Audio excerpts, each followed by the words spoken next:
বলা যায় না, অনেকটা গ্রামের মতোই।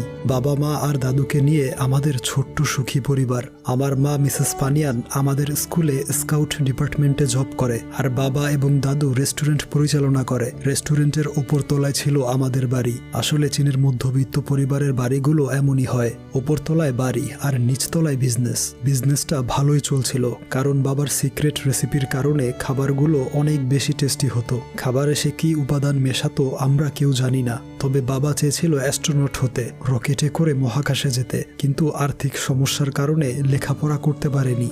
বাবা থাকতো অন্য এক গ্রামে, সেখানেও তার রেস্টুরেন্ট ছিল, আর সেই রেস্টুরেন্টেই মায়ের সাথে তার প্রথম দেখা হয়। এরপর তারা বিয়ে করে, আমার জন্ম হয় সেই গ্রামেই। মায়ের চাকরির সুবিধার্থে আমরা এই শহরে চলে আসি। এখানের সবচেয়ে বড় প্রবলেম হচ্ছে বর্ষাকালে পানির উচ্চতা এতটাই বেড়ে যায় যে দোকানের মধ্যে পানি ঢুকে পড়ে। তখন বাবা বালির বস্তা দিয়ে দোকানের সামনে বাঁধ তৈরি করে দেয়, আর বর্ষাকালে বৈদ্যুতিক লাইনে অনেক প্রবলেম দেখা দেয়। এসব প্রবলেম বাধা বিপত্তি নিয়েই চলে আমাদের দিনকাল।